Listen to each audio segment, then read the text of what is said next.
नमस्कार, मी डी.टी. आंबेगावे, मुख्य संपादक सत्य पोलीस टाइम्स। सामान्य जनतेचा आवाज बुलंद करण्यासाठी सत्य पोलीस टाइम्स या चॅनेलला आत्ताच सबस्क्राइब करा। मित्रांनो, पहिल्या वर्षी आपल्याशी छत्रपती शिवरायांचं सोशल इंजिनिअरिंग त्यांची जी काही सामाजिक अभियांत्रिकी होती आणि त्यांनी सर्व जाती धर्माच्या लोकांना घेऊन जे स्वराज्य बांधलं ती मांडणी आपल्या समोर केली होती। मागच्या वर्षी छत्रपती शिवरायांचं इतिहासाशी असणारं इमान राखणारं जे शिवचरित्र आहे ते आपल्याशी संवादी पद्धतीनं मांडलं होतं आणि यावर्षी खरं तर मी छत्रपती शिवरायांची जी काही पत्र आहे, छत्रपती शिवरायांनी ज्या काही आज्ञा आपल्या आयुष्यामध्ये दिल्या त्या आज्ञा आणि पत्रांमधून व्यक्त होणारे शिवराय आपल्या समोर मांडणार होतो। परंतु मधल्या काळात त्याच्या दृष्टीने मी तयारी केली होती, काही टिप्पणीही काढली होती, काही संदर्भ ग्रंथही मागवून घेतली होती। परंतु मधल्या काळात महाराष्ट्रामध्ये राहुल सोलापूरकर या विकृत व्यक्तीनं छत्रपती शिवरायांचा, डॉक्टर बाबासाहेब आंबेडकरांचा आणि राजर्षी शाहू महाराजांचा ज्या पद्धतीने अपमान केला, ज्या पद्धतीने अवहेलना केली, त्यावेळी असं मनामध्ये वाटलं की हा विषय आपण कधीतरी पुढे मांडू। परंतु समकालीन संदर्भामध्ये महाराष्ट्राच्या समाजकारणात आणि एकूणच सांस्कृतिक जीवनामध्ये छत्रपतींच्या संदर्भामध्ये, बाबासाहेबांच्या संदर्भामध्ये आणि राजर्षींच्या संदर्भामध्ये जो काही अपप्रचार केला जातो आहे त्याला कुठेतरी आपण समाज मनामध्ये संवादी करणं गरजेचं आहे। आणि म्हणून मी आज आपल्या समोर जो विषय मांडतो आहे तो छत्रपती शिवाजी महाराजांच्या चरित्राचा सांस्कृतिक राष्ट्रवादासाठी होणारा गैरवापर हा विषय मी साधारणतः आपल्या समोर मांडले। आणि ही विषय मांडणी करताना या विषयाशी आपण सर्वांनी संवादी होणं का गरजेचं आहे या दृष्टीने प्रामुख्याने 2-3 मुद्दे आपल्या पुढे ठेवेल। सांस्कृतिक धोरणत्व किंवा सांस्कृतिक प्रभुत्व ही जी काही संकल्पना आहे ही नेमकी काय आहे आणि कशा पद्धतीने सांस्कृतिक प्रभुत्व समाजामध्ये एखादा वर्ग, एखादी जात किंवा एखादा समूह प्रस्थापित करतो आणि एक पद्धतीने मानसिक गुलामगिरीच्या व्यवस्थेला जन्म देतो, त्याची संकल्पनात्मक मांडणी सोप्या शब्दांमध्ये आपल्या समोर करण्याचा माझा प्रयत्न असेल।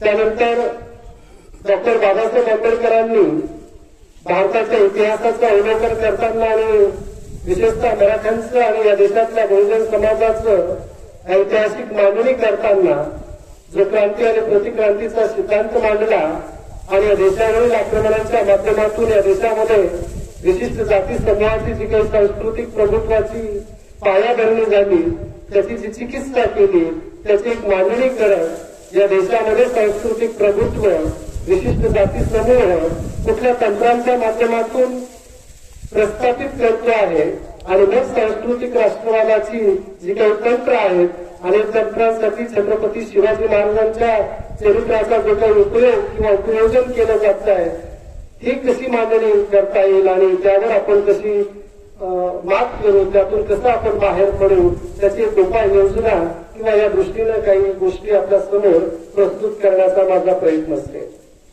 खरं तर वेळ झालेला आहे, आपण काही जणांनी आताच माना टाकलेला आहे, परंतु छत्रपती शिवरायांच्या दृष्टिकोनातून आपल्या समोर विषयाची मांडणी करताना आज या देशामध्येच नव्हे तर जगामध्ये छत्रपती शिवरायांची जयंती साजरी होते आहे। काही ठिकाणी लाखोंची गर्दी असेल, लाखोंच्या सुपारी देऊन डीजेवरती तरुणाई नाचत असेल, परंतु आज आपण इथं डीजेच्या तालावर थिरकण्यापेक्षा एक कौटुंबिक सोहळ्याचं या शिवजयंतीला जे स्वरूप दिलेलं आहे आणि त्यातनं जी काही प्रेरणा प्रस्तुत केलेली आहे ती खरोखरच मनाला पाहणारी आहे। आणि म्हणून केवळ डीजेच्या तालावर नाचणं म्हणजे शिवजयंती साजरी करणं नव्हे तर अशा पद्धतीनं आपल्या कुटुंबातल्या आपल्या कौटुंबिक सोहळ्याचा भाग करून त्या उत्सवामध्ये सर्व जाती धर्माच्या लोकांनी सहभागी होणं ही खऱ्या अर्थानं छत्रपती शिवरायांच्या प्रती आपण व्यक्त केलेली संवेदना आहे। खरं तर आपल्या माथ्यावर जो सूर्य चमकतो आहे, सूर्य मावळल्यानंतर साधारणतः तासभर संध्यप्रकाश असतो आणि त्या संध्यप्रकाशामध्ये आपल्याला काही दिसतं। 350 वर्षापूर्वी छत्रपती शिवरायांचा सूर्य या भारत भूमीवर तळपला आणि 350 वर्षानंतर सुद्धा आज छत्रपती शिवरायांचा सूर्य आपल्याला उजेड देण्याचं, विचार देण्याचं, प्रेरणा देण्याचं, उर्मी देण्याचं आणि जीवनाची दृष्टी देण्याचं कार्य करतोय. आणि म्हणून या आपल्या सूर्याच्या दृष्टीनं आपण नतमस्तक होणं तेवढंच गरजेचं वाटतं.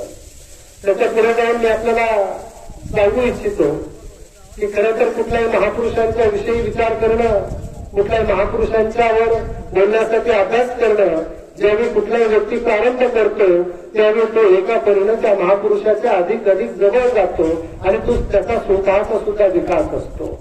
आणि म्हणून छत्रपती शिवरायांचा एक साकल्याने अभ्यास करताना, छत्रपती शिवरायांचं एक समग्र अवलोकन करताना मला स्वतःला सुद्धा कुठेतरी समृद्ध झाल्याची एक अनुभूती येते आणि ही अनुभूती आपण परत मला इथं आपल्याशी संवाद साधून उपलब्ध करून देत आहात, त्याबद्दल मी परत एकदा आपलं मनापासून आभार मानतो.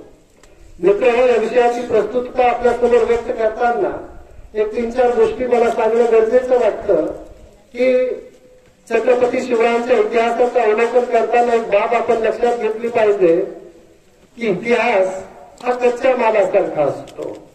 अगदी सोप्या शब्दात सांगायचं झालं तर इतिहास हे दूध असतं. या दुधामध्ये मिठाचा खडा टाकून ते नाचवायचं की या मिठाला आखून त्याची बर्फी करायची, पेढा करायचा आणि मिठाई करायची, हे त्या पुढच्या पिढ्यांच्या अवलोकनावर अवलंबून असतं. आणि म्हणून छत्रपती शिवरायांचा हा जो काही इतिहास आहे, या इतिहासाचं आपण अवलोकन कसं करतो आहे याच्यावर छत्रपती शिवरायांच्या इतिहासाची प्रेरणा आणि छत्रपती शिवरायांचा प्रभाव हा आपल्या मनावर, आपल्या समाजावर आणि राष्ट्र उभारणीच्या प्रक्रियेवर कसा राहील हे एकंदरीत त्या आपल्या अवलोकनावर अवलंबून असणार आहे. आणि म्हणून 2 संदर्भ मी आपल्याला दिले. छत्रपती शिवाजी महाराजांनी हिंदू धर्माचं संरक्षण केलं का, याचं एक उत्तर आपल्याला नक्कीच सांगता येईल की हो, छत्रपती शिवाजी महाराजांनी हिंदू धर्माचं संरक्षण केलं. छत्रपती शिवाजी महाराज हिंदू होते का? हो, छत्रपती शिवाजी महाराज हिंदू होते. आता याच्या पलीकडे जाऊन आपण जर पुढचा प्रश्न विचारला, याच्यावरच आपण आपलं अवलोकन थांबवलं तर तो छत्रपती शिवरायांवरचा अन्याय होतो.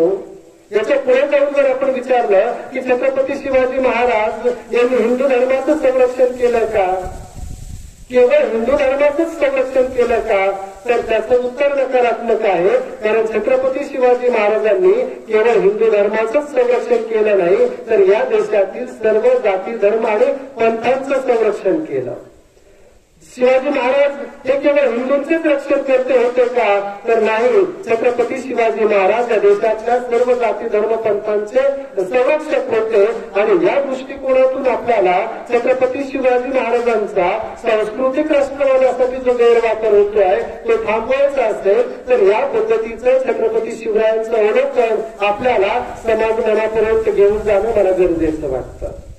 दुसऱ्या या दृष्टीने ही प्रस्तुतता आपल्यासमोर मांडताना मला सांगणं गरजेचं वाटतं की डॉक्टर बाबासाहेब आंबेडकरांनी असं म्हटलं होतं की इतिहास कोण घडवतो, कोण घडवतो इतिहास. काही लोकांना असं वाटतं की सामाजिक आणि आर्थिक परिस्थिती इतिहास घडवते, काही लोकांना असं वाटतं की भौगोलिक आणि राजकीय परिस्थिती इतिहास घडवते. बाबासाहेब असं म्हणतात की भौगोलिक आणि राजकीय परिस्थिती, सामाजिक आणि आर्थिक परिस्थिती ही गारगोटीसारखी असते. जोपर्यंत गारगोटीवर गारगोट भासली जात नाही तोपर्यंत त्यातल्या ठिणगी बाहेर पडत नाही. म्हणजे हा ठिणगी काढणारा हात इतिहास घडवतो, म्हणजे माणूस इतिहास घडवतो. बाबासाहेब पुढे जाऊन असं म्हणतात की माणसाला इतिहास घडवावा असं आपल्याला वाटत असेल तर त्यासाठी त्या माणसाला जागा करावं लागतं.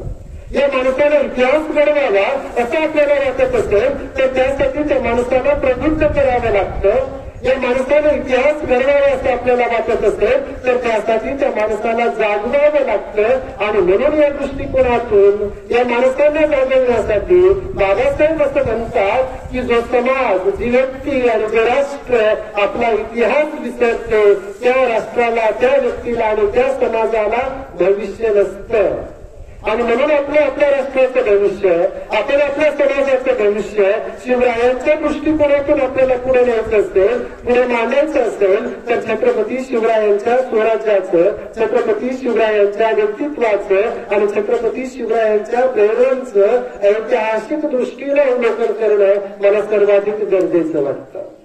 त्याच्या पुढे जाऊन या विषयाची प्रस्तुती आपल्या समोर मांडताना मला एक महत्वाचा प्रश्न आपल्या समोर प्रस्तुत करणं गरजेचं वाटतं की महात्मा ज्योतिराव फुलेंनी रायगडावर जाऊन 3-4 दिवस मेहनत घेऊन काट्या कुट्यांमध्ये वावरून छत्रपती शिवरायांची समाधी शोधून काढली, त्याच्यावर फुलं वाहिली, या देशातली पहिली जयंती साजरी केली आणि ज्यावेळी या समाधीवर छत्रपती शिवरायांच्या ज्योतिरावांनी फुलं वाहिली, त्याची पूजा केली, त्यावेळी तिथला एक ब्राह्मभट आला आणि त्यांनी छत्रपती शिवरायांच्या समाधीवरची ती फुलं लाथेने उधळली आणि म्हटलं की अरे तुझा कुणबट हा काय देव आहे का, त्याची तू पूजा मांडतोय.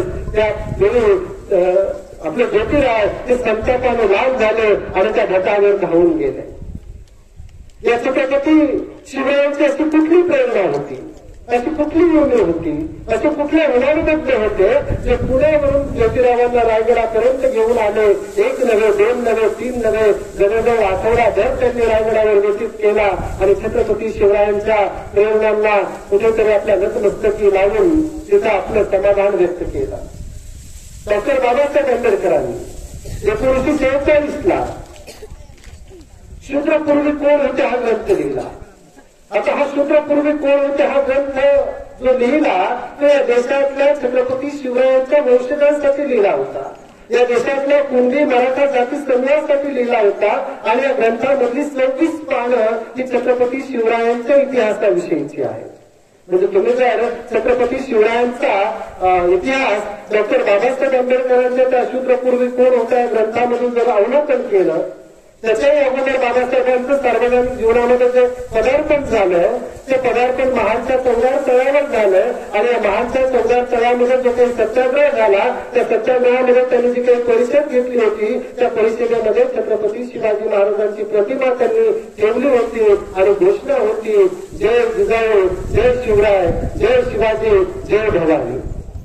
हे महाडच्या 14 तळ्याचा सत्याग्रह झाल्यानंतर छत्रपती शिवरायांचं समाधीचं दर्शन घेण्यासाठी डॉक्टर बाबासाहेब आंबेडकर रायगडावर जातात आणि रायगडावर जाऊन छत्रपती शिवरायांची प्रेरणा ते घेतात. डॉक्टर बाबासाहेब आंबेडकरांना अशी कुठली प्रेरणा छत्रपतींकडून मिळत होती, कुठला विचार त्यांना आत्मसात करणं गरजेचं होतं आणि त्यांच्यासाठी त्यांना एवढा मोठा ग्रंथ लिहावा वाटला याची सुद्धा आपण कारण मीमांसा करणं गरजेचं आहे. कर्मवीर भाऊराव पाटील बाबासाहेबांची ज्योतिरावांची प्रेरणा पुढे घेऊन जाणारं व्यक्तिमत्व, ज्यांनी ज्या देशातल्या बहुजन समाजाला शिक्षणाची संधी उपलब्ध व्हावी म्हणून जी शिक्षण संस्था स्थापन केली त्या शिक्षण संस्थेचं नाव ठेवलं रयत शिक्षण संस्था. छत्रपती शिवरायांनी आपल्या जनतेसाठी जो शब्द वापरला होता तो शब्द त्यांनी तिथे वापरला, त्याचं नाव ठेवलं रयत. ती शिक्षण संस्था अतिशय आर्थिक अडचणीमध्ये होती, दर्जायला आलेली होती, म्हणून त्या एक वेळचं खायला देण्यासाठीचं अन्न नव्हतं. त्यावेळेच्या सेठजीनं त्यांना लाखो रुपयाचा चेक दिला, तो स्वीकारायची विनंती केली, हिंमतपुरा चेक त्यांच्या पुढे प्रस्तुत केला आणि सांगितलं की तुम्ही छत्रपती शिवाजी महाराज नावाचं जे काही महाविद्यालय सातारामध्ये उभं केलेलं आहे त्या महाविद्यालयाला छत्रपती शिवाजी महाराजांचं नाव काढून माझ्या वडिलांचं नाव द्या. त्यावेळेस कर्मवीर भाऊराव पाटलांनी त्या सेठजीला सांगितलं एक वेळेस मी माझ्या बापाचं नाव बदलेल परंतु महाविद्यालयाला छत्रपती शिवरायांचं दिलेलं नाव बदलणार नाही. म्हणजे विचार करा, महात्मा ज्योतिराव फुले हे काही साधं व्यक्तित्व नाही आहे, डॉक्टर बाबासाहेब आंबेडकर हे काही साधं व्यक्तित्व नाही आहे, कर्मवीर भाऊराव पाटील हे काही साधं व्यक्तित्व नाही आहे. ज्या व्यक्तित्वांना आपण महापुरुष महानायक मानतो त्या महापुरुष महानायकांनी आपल्या जीवनाचं जे श्रद्धास्थान आहे, आपल्या जीवनाचं जे प्रेरणास्थान आहे ते छत्रपती शिवरायांमध्ये शोधलं आणि ते प्रेरणास्थान काय होतं? ते प्रेरणास्थान होतं या 3 महापुरुषांच्या पुढे जो यक्ष प्रश्न होता त्यांना उद्धार करायचा होता या देशातल्या शूद्र अतिशूद्र समूहाचा. त्यांना उद्धार करायचा होता या देशातल्या स्त्री समुदायाचा आणि या दोनही समुदायांचा उद्धार करण्यासाठी इतिहासामध्ये त्यांनी दांडोळा घेतला आणि इतिहासामध्ये त्यांना एकाच व्यक्तित्वामध्ये प्रेरणा मिळाली आणि ते व्यक्तित्व होतं छत्रपती शिवराय. आणि म्हणून या छत्रपती शिवरायांचा हा ऐतिहासिक जो वारसा आहे हा वारसा आपण जपणं गरजेचं आहे. आता हा विषय आपल्यासमोर प्रस्तुत करणं हे आणखी एक महत्वाचं कारण मला आपल्यासमोर सांगणं गरजेचं वाटतं. या मागच्या 15-20 दिवसापूर्वी मागच्या महिन्याभरामध्ये राहुल सोलापूरकरनं असं म्हटलं की छत्रपती शिवाजी महाराजांची आग्र्यावरून जी काही सुटका झाली त्यात छत्रपती शिवरायांचं शौर्य त्यांची युक्ती किंवा त्यांचं काय असं काही मोठं कर्तृत्व नाही आहे. म्हणजे त्यांनी जे शब्द वापरले त्याच्यापेक्षा त्यांची जी बॉडी लँग्वेज आहे त्याचा हे जो बोलतानाचा जो चेहरा आहे अशी चीड येते की असं वाटतं या सोलापूरकरला उठून कोल्हापुरीनं मारावं.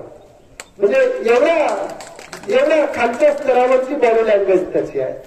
आणि त्याच्यामध्ये तो असं सांगतो की छत्रपती शिवराय ते असं सांगितलं जातं की काहीतरी शिमल्यावरून पुण्याला आले त्यांनी असं केलं तसं केलं म्हणजे अतिशय क्षुल्लक पद्धतीनं गंमत बोलून सांगावं अशा पद्धतीनं तो सांगत असतो. त्यामुळे काही संदर्भ आपल्याला या इतिहासाचं अवलोकन करताना गरजेचे आहे. छत्रपती शिवरायांनी आग्र्यावरून रायगडावर येणं म्हणजे हे काही 2 रूममधून हॉलमध्ये येण्यासारखं सोपं नव्हतं. ते काही महाराष्ट्रातल्या एखाद्या किल्ल्यावरून दुसऱ्या किल्ल्यावर जाणं एवढंही सहज नव्हतं. शत्रूच्या मुलखातून जवळजवळ 4000 किलोमीटरचा प्रवास त्यांनी केला शत्रूच्या मुलखातून. आणि औरंगजेब जगामध्ये प्रसिद्ध होता क्रूरतेसाठी पाचायंत्रीपणासाठी कपटीपणासाठी त्याच्या तावडीतून सुटून आणि कुणाही माणसाला जगानं होता एकही रुपया तिथे न सोडता छत्रपती शिवराय हे आग्र्यावरून रायगडावर आले आणि त्यांनी फक्त मागे काय ठेवलं होतं माहितीये त्यांनी मागे फक्त ठेवला होता एक आरसा आणि आपले पादत्राणे चपलांचा जोड तोही प्रतिकात्मक स्वरूपात ठेवला होता की माझी सुटका झाल्यानंतर त्यानं औरंगजेबाला त्यांना त्याचा चेहरा दाखवायचा होता आरशामध्ये की तुझ्याच घरातून तुझ्याच पहाड्यातून मी कसा सुटलो आणि आता तुला तुझा चेहरा कसा दिसतो तो बघ आणि तो चेहरा तुला जो दिसतोय त्याच्यावर मी जी चप्पल ठेवलेली आहे ती मारतो म्हणजे स्वतःच्या थोबाडावर मारून घे अशा पद्धतीचा मेसेज दिला. आणि परत रायगडावर येऊन औरंगजेबाला पत्र लिहिलं आणि ते पत्र असं होतं ज्याला आपण म्हणतो ना की जखमेवर मीठ चोळणं. ते पत्र असं होतं की औरंगजेबाला ते असं म्हणतात की मी तुम्हाला न सांगता तिथून निघून आलो त्याबद्दल मी आपली माफी मागतो. म्हणजे ते असं नाही म्हणाले की मी पळून आलोय किंवा मी काहीतरी तुमच्या विरोधात बंड केलंय किंवा मी काहीतरी केलंय. म्हणजे तिथं शिवाजी महाराज आल्यानंतर ते औरंगजेबाला पत्र लिहितात की मी आपल्याला न सांगता रायगडी निघून आलो त्याबद्दल मी आपली माफी मागतो. आपण रोषमुळी बाळगू नये. म्हणजे ही मिठावर ज्याला आपण म्हणतो जखमेवर मीठ चोळणं हा त्यातला प्रकार होता. आणि छत्रपती शिवरायांच्या या सुटकेची जी तुलना केली जाते ती चीनच्या इतिहासामध्ये लॉंग मार्चची केली जाते. उत्तर चीन मधून दक्षिण चीन मध्ये माओ त्से तुंगने जो प्रवास केला होता त्या प्रवासामध्ये तरी त्याला त्याची हजारो माणसं लाखो माणसं गमवावी लागली होती. प्रवासामध्ये ती मरणमुखी पडली होती. परंतु छत्रपती शिवरायांचा एकही मावळा आग्र्याच्या सुटकेमध्ये त्याला बलिदान देण्याची गरज पडली नाही आणि कुठलंही नुकसान न होता छत्रपती शिवराय आपल्या युवराजासह रायगडावर परत आले. हा एक मोठा पराक्रम होता. हा पराक्रम त्यांना सहन होत नाहीये. या देशातल्या प्रस्थापित व्यवस्थेला त्याची चिरफाड आपण करणं गरजेचं आहे. बाबासाहेबांचं मोठेपण नाकारण्यासाठी त्यांनी पुढच्या मुलाखतीत असं म्हटलं की बाबासाहेब असे मोठे होऊ शकले नसते. त्यांना आंबेडकर नावाच्या गुरुजींनी दत्तक घेतलं मांडीवर घेतलं आणि म्हणून आंबेडकर आले. नाहीतर महार जातीतून एवढा मोठा माणूस मोठा होणं शक्यच नव्हतं. आता विचार करा की बाबासाहेबांचं जे काही आंबेडकर नाव होतं ते थोडंसं अडवणीचं होतं म्हणून त्या आंबेडकर नावाच्या गुरुजींनी स्वतःचं आडनाव तिथे नोंदवलं. त्यावेळेस काही एवढ्या दाखल्यांची गरज नसायची. शिक्षक जो काही जन्मतारीख टाकेल ती अंतिम होती. तो जो काही बापाचं नाव टाकेल आईचं नाव टाकेल ते सर्व काही अंतिम होतं. परंतु या दृष्टिकोनातून आपण जर बघितलं तर डॉक्टर बाबासाहेब आंबेडकरांनी त्यांचं एक छोटे खाली आत्मचरित्र लिहिलेलं आहे, गोरगावचा प्रवास नावाचं. त्या आत्मचरित्रामध्ये बाबासाहेब असं म्हणतात, म्हणजे बाबासाहेबांनी आंबेडकर गुरुजींविषयीच्या काही गोड आठवणी सांगितलेल्याच आहेत. परंतु हे जे आंबेडकर गुरुजी होते त्यांचा शैक्षणिक प्रभाव बाबासाहेबांवर नव्हता. ते शिक्षण बाह्य कामांसाठी कसे व्यस्त असायचे आणि ते असं म्हणतात की रहमतुल्ला नावाचा एक 20-25 वर्षाचा मुलगा आमच्या वर्गामध्ये होता. म्हणजे ज्या वर्गामध्ये साधारणतः 10-12 वर्षाची मुलं होती त्याच्यामध्ये 10-15 मुलगा होता बाबासाहेबांच्या वर्गामध्ये. रहमतुल्ला नावाचा तो 25 वर्षाचा होता. ते आंबेडकर गुरुजी त्याच्याबरोबर झोपवायचे आणि एका तिथे कोणत्याचं दुकान होतं समोर, त्या कोणत्याच्या दुकानामध्ये हिशोब तपासणीचं काम करण्यासाठी, हिशोब लिहिण्याचं काम करण्यासाठी निघून जायचे. सायंकाळी परत यायचे. रहमतुल्लाला विचारायचे काय रे कोणी गडबड तर केली नाही ना. रहमतुल्ला बोलायचा नाही आणि मग गुरुजी घरी जायचे. जे काही इन्स्पेक्शन व्हायचं वर्षातून एकदा, त्यावेळी जे काही मोठे अधिकारी यायचे त्यावेळेस आंबेडकर गुरुजी आपल्या विद्यार्थ्यांना शेजारचे एका पाठीवर असे गणितांची उत्तरं लिहून द्यायची, शेजारच्या खोलीत नेऊन दाखवायची आणि मग त्या अधिकाऱ्याच्या पुढे ती गुरुजींची ती जी काही मुलं आहेत ती उत्तरं द्यायची आणि मग गुरुजींचा एक चांगला चेहरा मिळायचा. वर्षभर गुरुजी फ्री व्हायचे परत त्या कारकुनी काम करण्यासाठी. आणि म्हणून आंबेडकर गुरुजींचं जे काही व्यक्तित्व त्यांनी वर्णन केलेलं आहे ते काही फार प्रेरणादायी नाही आहे. आणि बाबासाहेब असे चिकित्सक होते की त्यांनी बुद्धांना गुरु मानलं, त्यांनी ज्योतिरावांना गुरु मानलं, त्यांनी कबीरांना गुरु मानलं, तरी सुद्धा त्यांचं तत्वज्ञान स्वीकारताना सुद्धा काही कसोट्या लावलेल्या होत्या. बुद्धांना सुद्धा स्वीकारताना त्यांनी कसोटी लावली होती. आणि म्हणून बाबासाहेबांची ही जी काही चिकित्सक वृत्ती आहे ही चिकित्सक वृत्ती जशी पुढच्या काळामध्ये विकसित झाली आणि जगामध्ये त्यांना ज्ञानाचं प्रतीक म्हणून आज गौरविलं जातं, हे ज्ञानाचं प्रतीक म्हणून गौरविलं जाणं या देशातल्या प्रस्थापितांना सहन होत नाहीये. राजर्षी शाहूंच्या संदर्भात तर त्याच राऊत सोलापूरकर असं सांगितलं की मी राजर्षी शाहूंची भूमिका केली, मी राजर्षी शाहूंचा चित्रपट केला, म्हणून राजर्षी शाहूंचं जे कार्य आहे, राजर्षी शाहूंचे जे विचार आहेत ते लोकांपर्यंत पोहोचले. म्हणजे आपल्यातल्या मला वाटतं 70% लोकांनी त्या राऊत सोलापूरकरनं जो काही चित्रपट केला राजर्षी शाहूंचा तो बघितलेला नसेल. मी स्वतः बघितलेला नाही आहे, परंतु राजर्षी शाहूंचं चरित्र आपल्याला माहित नाही का, राजर्षी शाहूंचा विचार आपल्याला माहिती नाही का, तर तो या महाराष्ट्राचा श्वास आहे, या महाराष्ट्राचा तो मानबिंदू आहे. तू चित्रपट केलास काय, नाही केलास काय, तू भूमिका केलीस काय, नाही केलीस काय, त्याच्यामुळे आमचा सूर्य झाकला जाणं शक्य नव्हतं. परंतु या तीनही महापुरुषांची ज्या पद्धतीनं निंदा नालस्ती केली गेली ही काही नवीन नाही आहे. मागच्या 10-15 वर्षापूर्वी दादोजी कोंडदेव हे शिवाजी महाराजांचे बायोलॉजिकल फादर होते, जैविक वडील होते. शिवाजी महाराज हे शहाजी महाराजांचे पुत्र नाही आहेत. अशा पद्धतीचं जे साहित्य आहे ते जेम्स लेनला भांडारकर रिसर्च इन्स्टिट्यूट मधल्या लोकांनी दिलं होतं आणि त्याच्यामध्ये बाबासाहेब पुरंदरेंसारखे लोक पुढे होते. म्हणजे जिजाऊंची बदनामी करण्याचं ते एक षडयंत्र होतं. कुठलाही मोठा माणूस, मोठा साहित्यिक, मोठा तत्वज्ञ हा खालच्या जातीमध्ये परंपरेनं नेमून गेलेल्या जन्माला येऊ शकत नाही. आणि तो जन्माला आलाच, मोठा झालाच तर तो आमच्याच उपकाराने कसा मोठा झाला, आमच्याच मांडीवर बसून कसा मोठा झाला, आम्ही मदत केली म्हणूनच कसा मोठा झाला, हे सांगण्याचा अट्टहास या देशातली प्रस्थापित व्यवस्था करत असते. आणि म्हणून हा अट्टहास आपण मोडून काढला पाहिजे. आपल्या महापुरुषांचं मोठेपण आपण आपल्या समाजामध्ये वृद्धिगत केलं पाहिजे. त्यांच्या पद्धतीचं आकलन करण्यासाठी आपण त्यांच्या इतिहासाच्या मांडणीवर अवलंबून न राहता ऐतिहासिक दस्तऐवजांचा आधार घेऊन आपण ते अवलोकन केलं पाहिजे. आणि म्हणून या दृष्टिकोनातून हा सांस्कृतिक राष्ट्रवादाचा छत्रपती शिवरायांच्या दृष्टीने असणारा जो विचार आहे तो समजून घेणं आपल्याला सर्वाधिक गरजेचं आहे. मित्रांनो, सांस्कृतिक प्रभुत्व किंवा सांस्कृतिक धोरणत्वाची जी संकल्पना आहे ती संकल्पना म्हणजे नेमकी काय आहे. मला कल्पना आहे की आपल्या जे काही माझी मांडणी असेल ती बहुतांश अकॅडमिक स्वरूपाची असते, परंतु जेवढे सहज सोप्या शब्दामध्ये सांगता येईल तेवढ्या सहज सोप्या शब्दांमध्ये मी आपल्या समोर सांगण्याचा प्रयत्न करेन. की ग्रामस्की नावाच्या एका इटलीतल्या मार्क्सवादी विचारवंतानं मांडलेली संकल्पना आहे.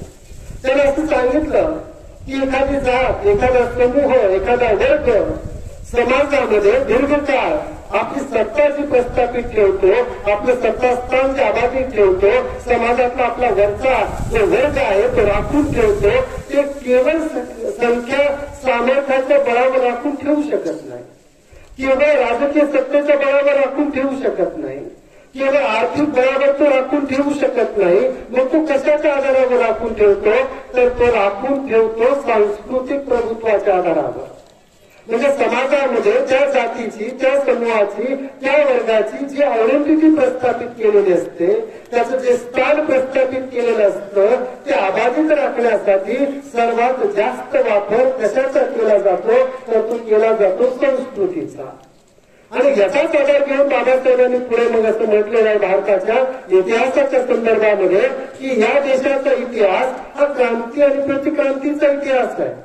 आणि या इतिहासाचं अवलोकन करताना शूद्रपूर्वी कोण होते याच ग्रंथामध्ये मराठा साम्राज्याचं आणि मुघल आक्रमणांचं अवलोकन करताना बाबासाहेब असं सांगतात की भारताच्या इतिहासाचं आणि भारतावर झालेल्या आक्रमणांचं आपल्याला अवलोकन करायचं असेल तर 3 भारत आपल्याला समजून घ्यावे लागतात.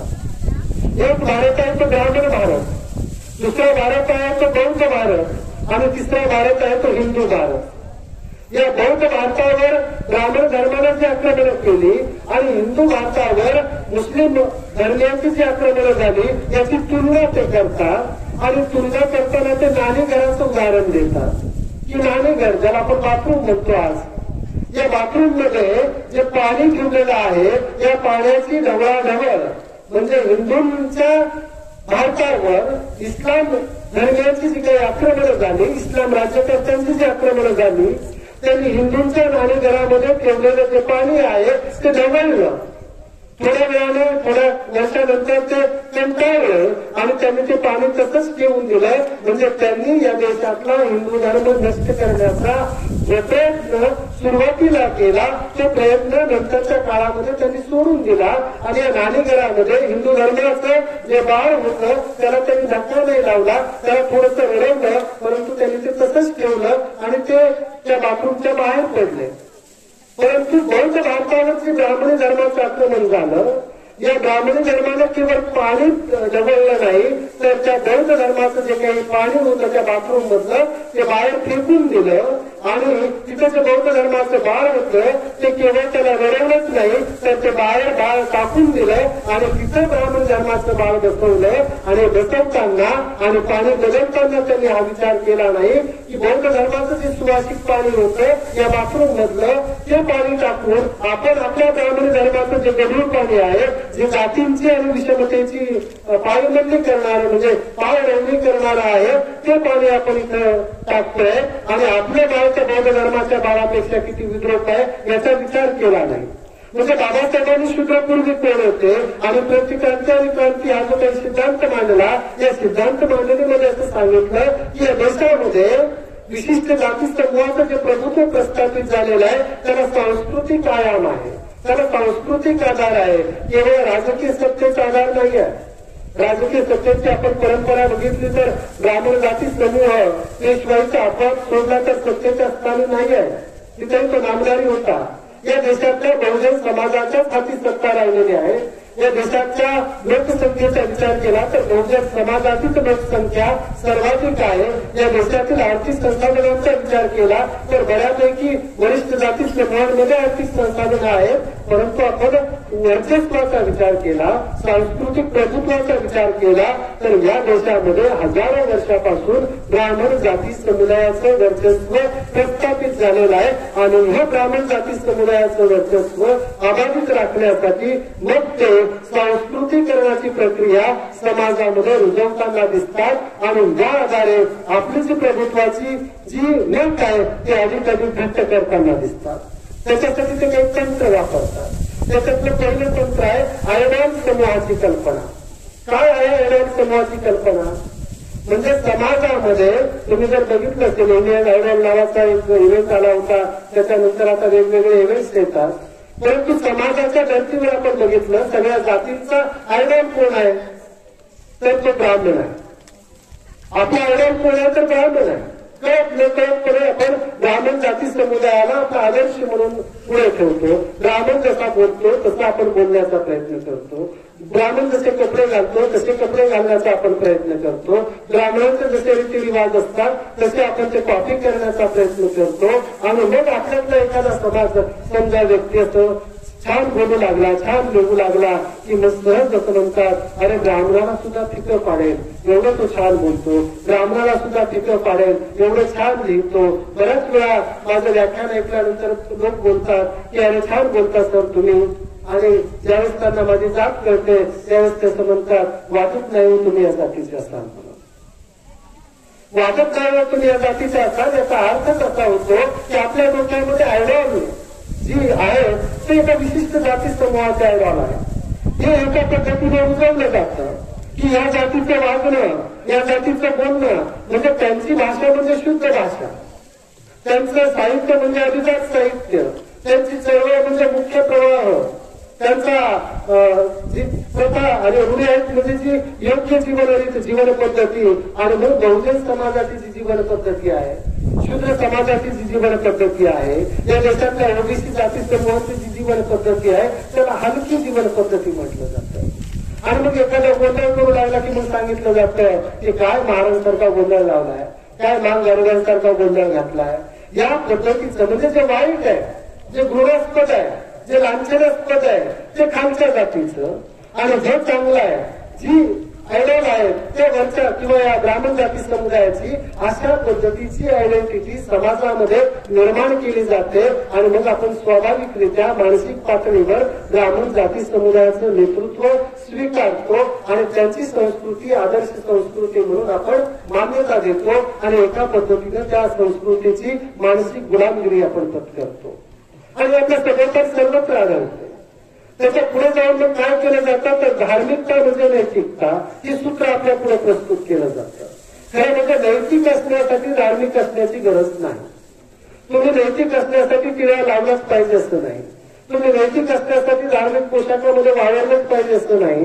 म्हणजे धार्मिक पोशाखामध्ये वावरणारे टिळा लावणारे सुद्धा किती बदमाश असतात किंवा किती अनैतिक वागतात, किती भ्रष्टाचारी असतात, या पद्धतीची उदाहरणं आपल्या देशामध्ये हजारोने आहेत. तरी सुद्धा एक आयडेंटिटी आहे की धार्मिक तुम्ही वागणं, देवाची पूजा करणं किंवा धार्मिक रीतिरिवाजांमध्ये पुढाकार घेणं, ते देवदेव करणं म्हणजे तुम्ही नैतिक, अशा पद्धतीची आयडेंटिटी निर्माण केली जाते.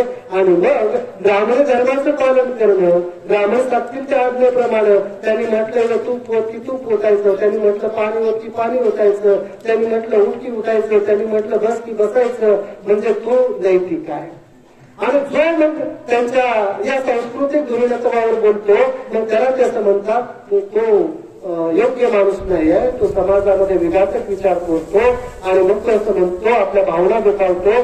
ब्राह्मणी धर्माच्या भावना दुखावणं म्हणजे हिंदू धर्माच्या भावना दुखावणं असं सूत्र पुढे येतं. हे सूत्र मुळात संरक्षणासाठी आलेलं असतं ब्राह्मणी धर्माच्या, हिंदू धर्माच्या संरक्षणासाठीच ते नसतं. आणि म्हणून याच्या पुढे जाऊन मग ते काय सांगतात की तुम्ही धर्माप्रमाणे वागणं म्हणजे काय तर तुमच्या पायरीप्रमाणे वागणं.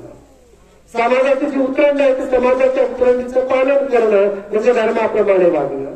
चातुर्वर्ण व्यवस्था जी आहे ब्राह्मण, क्षत्रिय, वैश्य आणि शूद्र या व्यवस्थेचं पालन करणं म्हणजे धर्माप्रमाणे पालणं. आणि स्वतःची पायरी निर्माण करण्याचा प्रयत्न करतो. बाबासाहेबांसारखा माणूस स्वतःची पायरी ज्यावेळेस निर्माण करण्याचा प्रयत्न करतो, छत्रपती शिवरायांसारखा माणूस ज्यावेळेस स्वतःची पायरी निर्माण करण्याचा प्रयत्न करतो त्यावेळेस त्याला ती पायरी मोडून टाकण्यासाठी प्रारंभी प्रयत्न केले जातात. म्हणजे विचार करा, छत्रपती शिवरायांनी स्वतःचं स्वराज्य निर्माण केलं. त्या स्वराज्यामध्ये त्यांना ब्राह्मणांना शिक्षा देण्याचा अधिकार नव्हता. ब्राह्मणाला जर शिक्षा द्यायची असेल तर त्यांचा प्रधान असणारा मोरोपंत पिंगळे याचा आदेश काढावा लागायचा, कारण तो ब्राह्मण होता. ब्राह्मणाला शिक्षा देण्याचा अधिकार शूद्रांना नाही आहे. आणि छत्रपती शिवरायांना ते शूद्र मानत होते. आणि मग छत्रपती शिवरायांनी असं मनाशी निश्चित केलं की काही करून मला माझं सार्वभौम राज्य निर्माण करायचंय. आणि त्याच्यासाठी त्यांनी राज्याभिषेक करण्याचं घोषित केलं. आणि मग या राज्याभिषेक घोषित केल्यानंतर ब्राह्मणांनी या देशातल्या अशी आघाडी उठवली महाराष्ट्रातल्या की परशुरामानं 21 वेळा पृथ्वी क्षत्रिय केलेली आहे. पृथ्वी ठेवलेलीच नाही आहे. या पृथ्वीवर दोनच वर्ग आहेत, एक ब्राह्मण आणि दुसरा शूद्र, मधला वर्गच नाही आहे. मग छत्रपती शिवरायांनी या मोरोपंत पिंगळांना काशीला पाठवलं गागा भट्टाकडे.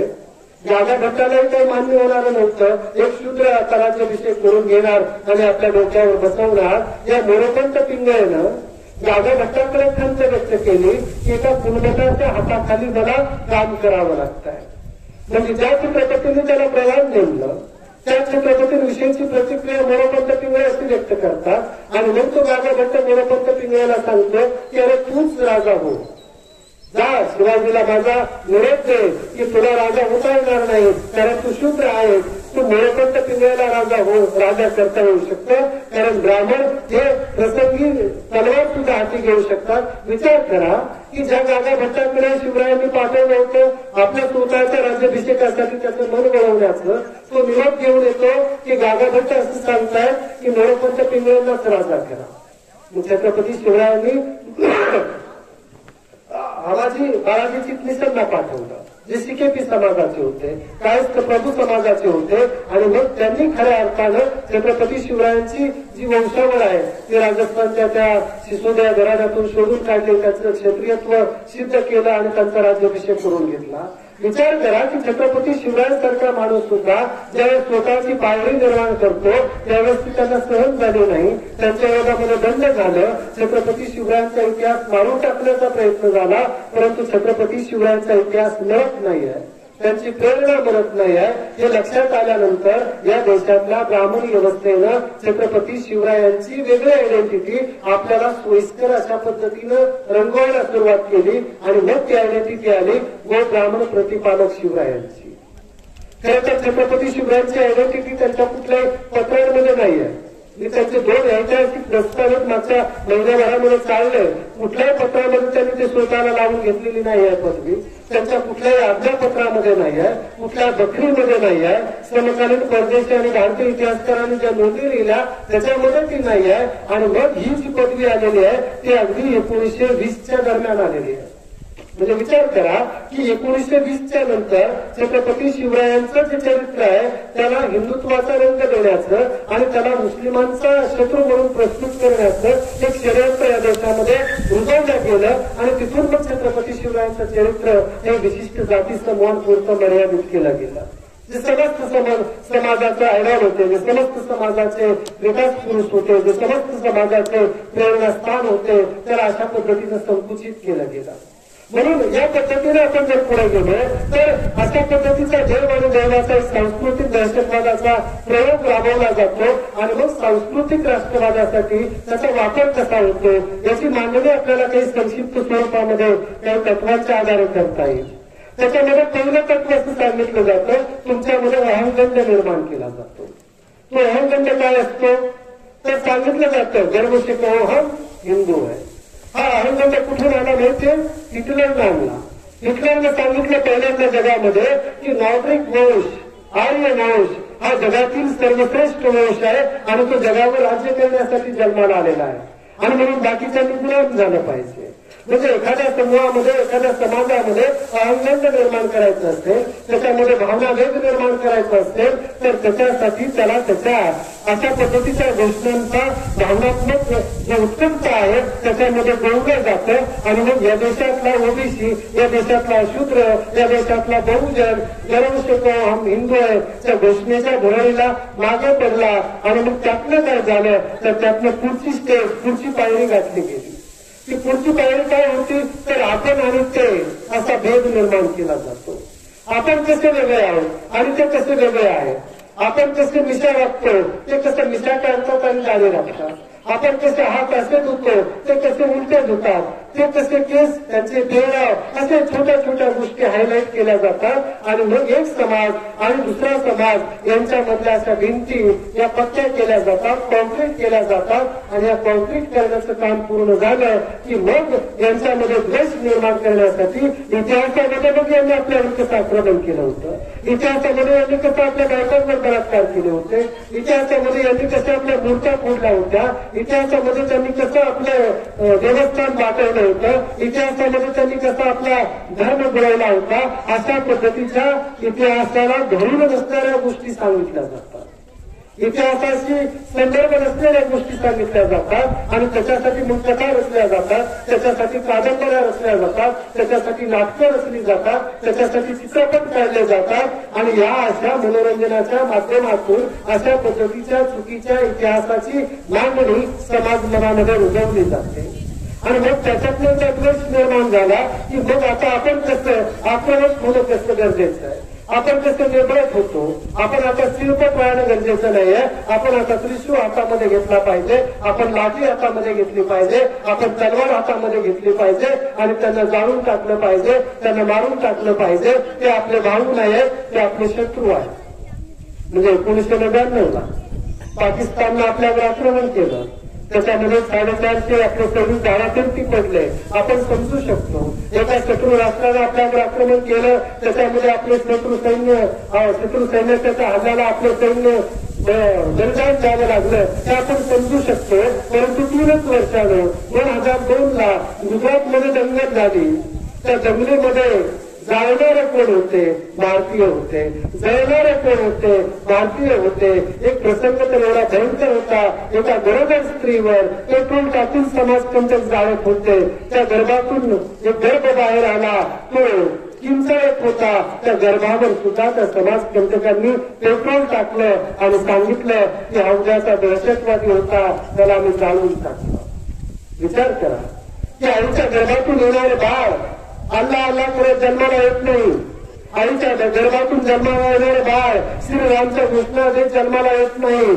आईच्या गर्भातून येणारं बाळ जयभीमचे नारे देत जन्माला येत नाही.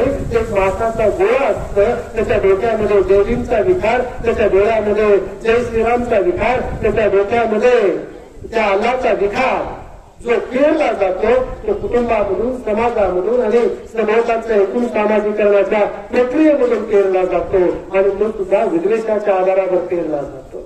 आणि म्हणून या देशामध्ये छत्रपती शिवरायांचा जो विचार आहे, छत्रपती शिवरायांची जी प्रेरणा आहे, छत्रपती शिवरायांचा जो काही ऐतिहासिक सेवा आहे, याचा वापर आपल्या देशबांधवांना तोडण्यासाठी, आपल्या देशबांधवांना जाळण्यासाठी, आपल्या देशबांधवांमध्ये शत्रुभाव निर्माण करण्यासाठी केला जात असेल तर त्याला रोखणं आपण शिवरायांचे अनुयायी म्हणून सर्वाधिक गरजेचं आहे.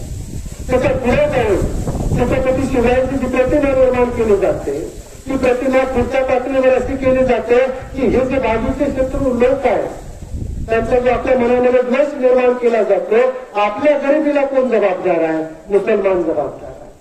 आपल्या दारिद्र्याला कोण जबाबदार आहे? मुसलमान जबाबदार आहे. आपल्या बेकारीला कोण जबाबदार आहे? मुसलमान जबाबदार आहे. या देशामध्ये जी अशांतता निर्माण झालेली आहे त्याला कोण जबाबदार आहे? मुसलमान जबाबदार आहे. म्हणजे मुसलमान म्हटल्याबरोबर आपल्या डोक्यामध्ये डोळ्यासमोर एक चित्र उभं राहतं, ते दाऊद इब्राहिमचं असतं. आपल्या डोळ्यासमोर मुसलमान म्हटल्याबरोबर जे चित्र उभं राहतं ते ओसामा बिन लादेनचं असतं. मुसलमान म्हटल्याबरोबर आपल्या डोळ्यासमोर एपीजे अब्दुल कलामांचं चित्र उभं राहत नाही. मुसलमान म्हटल्याबरोबर आपल्या डोळ्यासमोर सानिया मिर्झाचं चित्र उभं राहत नाही. मुसलमान म्हटल्याबरोबर आपल्या डोळ्यासमोर भारतरत्न बिस्मिल्ला खानचं चित्र उभं राहत नाही. याचं कारण आहे की आपल्या डोक्यामध्ये मुस्लिमांची एक स्थिर प्रतिमा निर्माण केली गेलेली आहे, जी धर्मांततेच्या नावावर पोचली जाते. आणि म्हणून तुमच्या गरिबाला, तुमच्या दारिद्र्याला, तुमच्या बेकारीला ही एक विशिष्ट जात, हा विशिष्ट धर्म जबाबदार आहे असं आपल्या एकदा डोक्यामध्ये निर्माण झालं की मग आपला मित्र कोण आहे आणि आपला शत्रू कोण आहे याची जाणीव आपण हरवतो.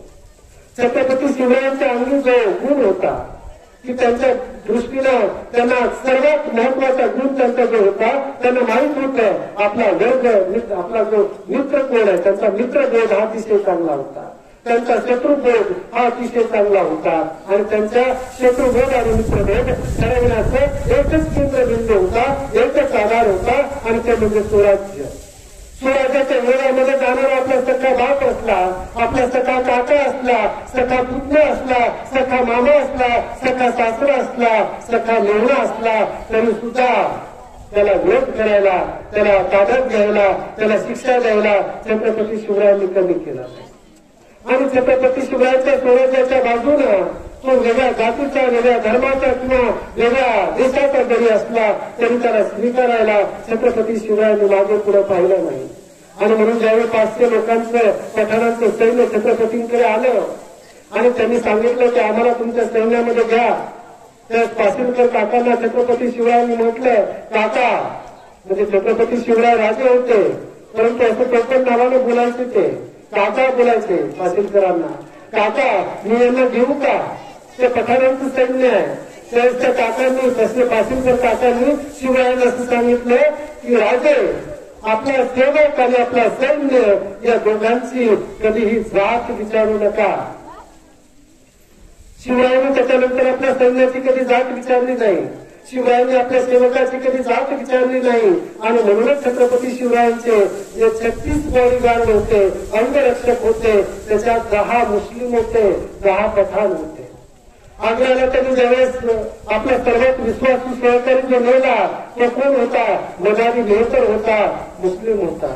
त्यांचं सर्वात अपडेट असणारं जे सैन्य होतं, जे नौदल होतं, त्या नौदलाचा प्रमुख कोण होता, तर तो सिद्दी हिलाल मुस्लिम होता.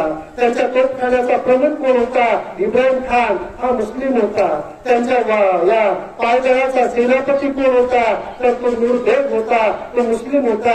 त्यांच्या एकूण सैन्यामध्ये 35% सैन्य मुस्लिमांचं होतं. त्यांच्या त्यांच्यासाठी शिवरायांसाठी ज्यांनी जीव वगळून दिला, वगळून टाकला, त्या सर्वांची म्हणजे जीवा महालेंची असू दे किंवा काशीदांची असू दे किंवा तानाजी मालुसरेंची असू दे, यांची आपण जात परंपरा जर बघितली तर अतिशय सामान्य घरातून आलेले, अतिशय सामान्य बहुजन समाजातून आलेले हे सर्व मावळे शिवरायांनी जातीच्या पलीकडे जाऊन विचार करून जोडलेले होते. आणि त्यामुळे शिवरायांचं स्वराज्य हे सर्व जाती धर्माचं सर्वसमावेशक स्वराज्य होतं. ही सर्वसमावेशकता बाजूला असावी.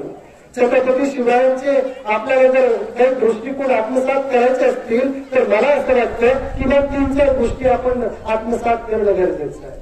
एक 10 ते 15 मिनिटांमध्ये 10 मिनिटांमध्ये मी आटोपता घेतो, कल्पना आहे मला, खूप वेळ होतोय. परंतु याच्यामध्ये एक गोष्ट आपण लक्षात घ्या, इतिहासावर प्रेम करण्यापेक्षा इतिहासाचं अवलोकन करायला शिका.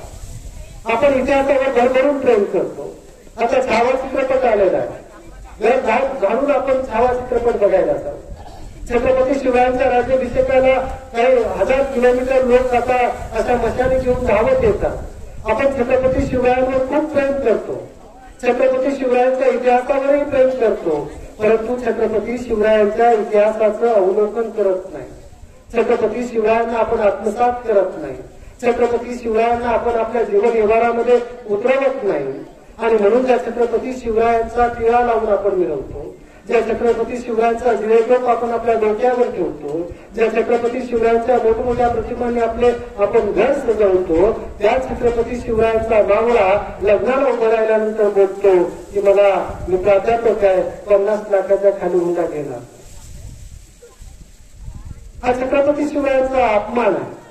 तुम्ही एक वेळ छत्रपती शिवरायांचं जयंती साजरी करू नका, छत्रपती शिवरायांचे फोटो घरामध्ये लावू नका, परंतु छत्रपती शिवरायांनी आपल्या राजारामाचं मुलाचं लग्न आपल्या सरदार असणाऱ्या त्या मुलीशी ताराबाईशी जे लावून दिलं, 1 रुपयाने घेता लावलं, म्हणजे सरदाराची मुलगी आपली सून स्वीकारली.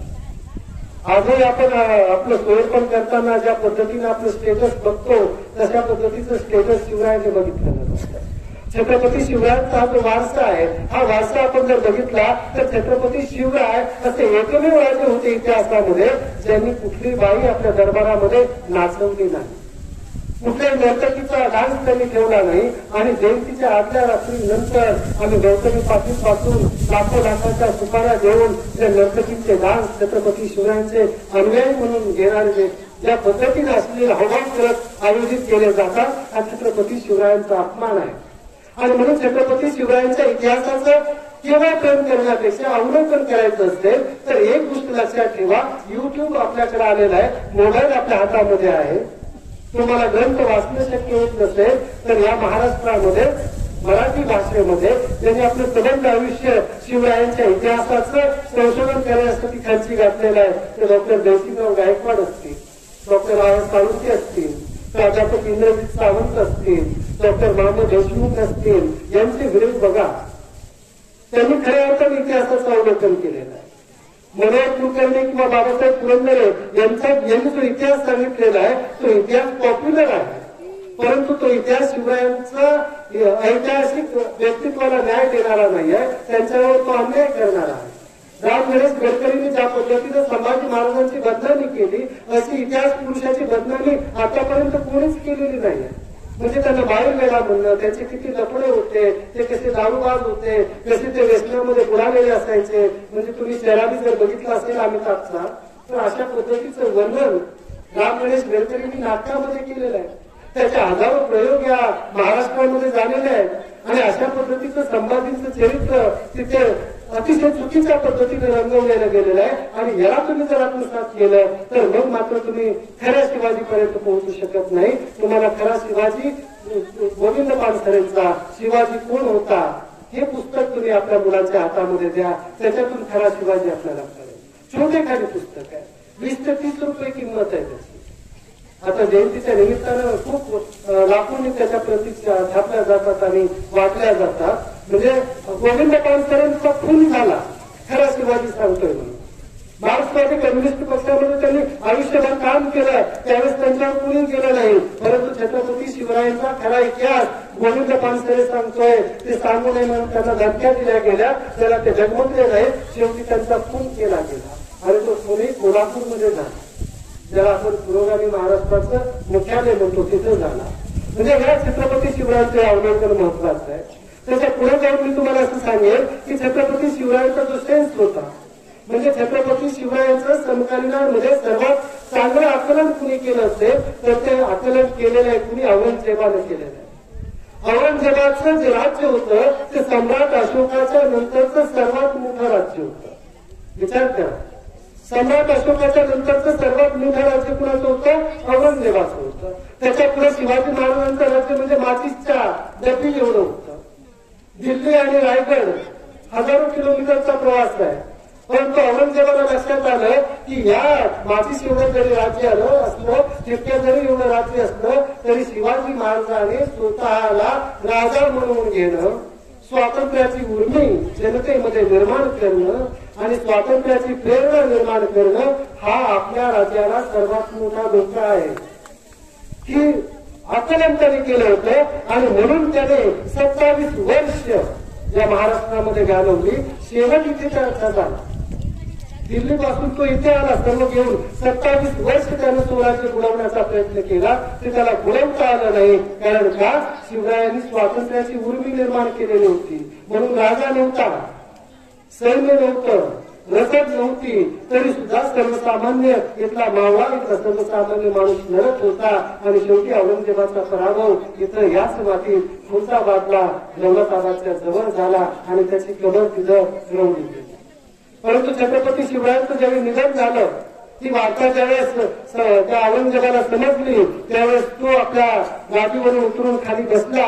अल्लाकडे त्याने नमाजसाठी हात उभारले आणि सांगितलं की एक नेक बंदा तुझ्याकडे येतोय, त्याच्यासाठी दरवाजे उघड.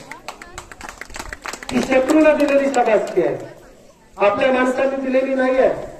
आणि म्हणून तो स्वातंत्र्याची जी उर्मी आहे, जी ज्योत आहे, ती आपण आपल्या मनामध्ये तेवढं ठेवली पाहिजे आणि त्याच्यासाठी मानसिक गुलामगिरीतून बाहेर येणं गरजेचं आहे. शिवरायांचा धर्मनिरपेक्षतेचा दृष्टिकोन आपण अंगीकारणं गरजेचं आहे. एकच उदाहरण तुम्हाला देईल की सुरतेवर 3 स्वाऱ्या केल्या छत्रपतींनी.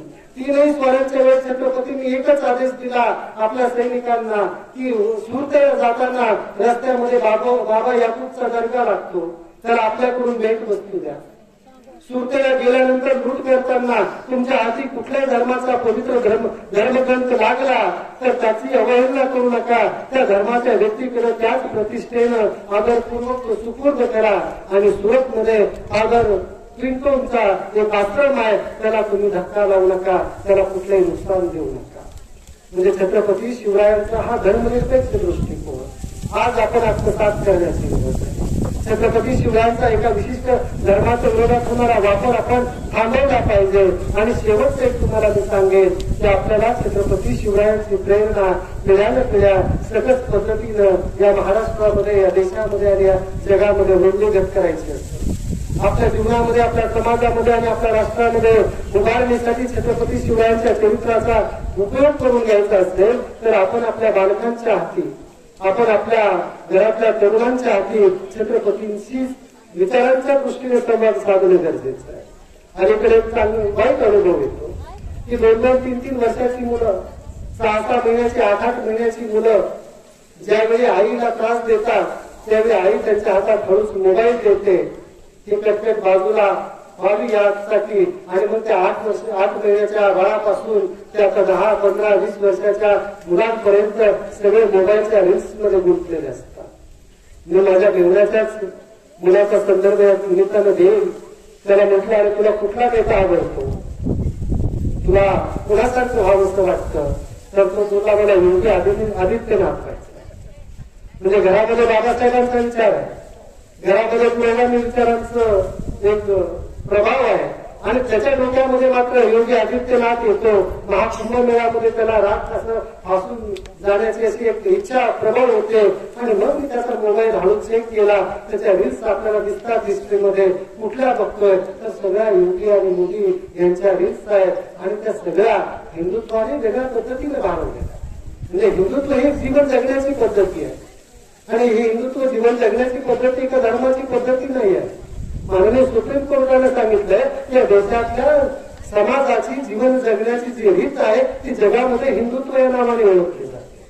मग ती बौद्धांची असू दे, ती मुस्लिमांची असू दे, ती ख्रिश्चनांची असू दे किंवा ती हिंदूंची असू दे, ती त्यांची जीवन जगण्याची, भारतीयांची जी जीवन जगण्याची रीत आहे त्याला हिंदुत्व म्हटलं जातं. पण आज आपल्या पुढं जो संकुचित हिंदुत्वाचा विचार प्रस्तुत केला जातोय तो यांच्या डोक्यामध्ये बसू नये असं वाटत असेल तर आपण त्यांच्या बालमनाला संस्कारी करणं गरजेचं आहे.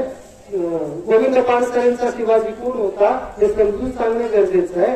कथा गोष्टींमधून आपण त्यांना शिवरायांचा खरा इतिहास सांगणं गरजेचं आहे.